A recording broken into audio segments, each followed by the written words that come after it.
So many people choose to live as a copy of others' choices and mindsets and thoughts. They dream of getting that Birkin bag, that expensive car, that's very big house, that becoming that girl maybe, or to buy the next Stanley Cup, the next trendy thing. This same thing applies to everything in your house. Just following people, not because you want something, but because you actually just want to be a part of them. People lived for thousands of years without needing this. They did not need to label things all the time, to have respect for those things, to feel like their life is going to become different just because they have something. You did not need those things to live.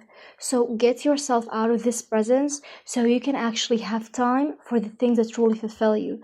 When you are spending your time with things that don't fulfill you, you will not focus on the what actually fulfills you. Always have this idea: if I spend my time in the wrong, I'm not gonna have time for the good. If I spend my time focused, I'm not gonna have time to be distracted. That's the thing. What you focus on, what you hold, there's something that you have left. So focus. What am I exactly holding? Am I holding the good, or am I holding the bad? Am I holding what actually benefits me, or am I holding what does not? Always focus on that. Focus and reflect daily to actually understand what buoyant are you exactly on. I love this one Banksy experiment that he did when he have painted a house that he knew it was about to be destroyed. And when the workers have already destroyed it, and then they realize it was, oh, it was a Banksy artwork, they have regretted. But they did not regret it because it was actually a true piece of art, but they have regretted because it had the name of Banksy, and they could have sold it for over $100,000. The piece of art did not have value until it had the name of the artist. And the same thing is with luxury items and with very, very expensive things, or things that we see as valuable. They do not have value, and still you actually put the label on them. It does not matter if this one dress is made out of polyester, as long as it had the name of this big brand. Like, can you tell me why this one dress was being sold for $580 or something, just because it had the name of this big brand, even though it was made out of 90 or 70% polyester? Polyester is the cheapest one of the cheapest kind of like fabrics, and you are selling it by the name of luxury and quality just because you have the name. A distracted society by labels, phones, alcoholism, maybe crimes, is not just weak, they are powerless.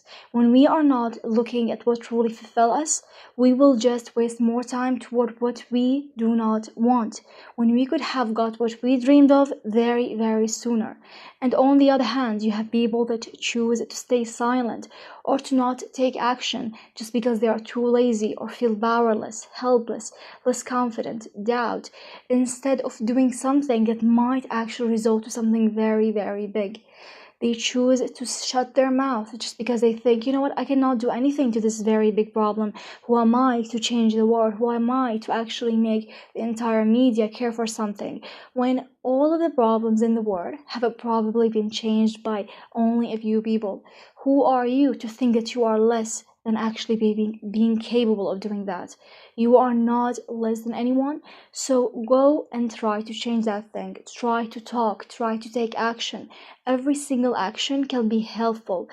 There is a single man who have knew the Edmund reagent.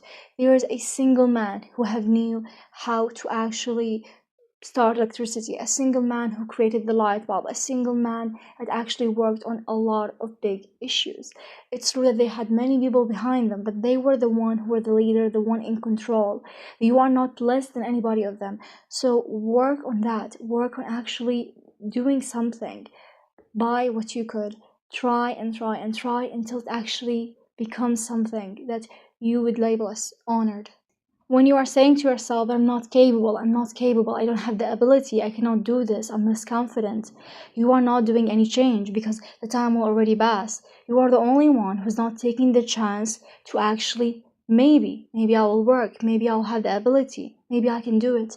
There is always a maybe, and there's always a chance if you actually choose to do something for you to actually succeed. But if you choose to give up, you will just give up. Take action, and you can never know if it will actually win or lose. There's always an equal chance that you will win or lose. Just try to do it because there's a big chance that you will do it. Stop looking for the approval of anyone but God, because God is the only one who's going to be there for you and the only one who's actually going to help you there. And to actually make praying more of a habit that you do for your creative process, having more time for yourself daily where you are completely sensing your word, you're completely mindful, you're not thinking about anything or anyone, you're forgetting all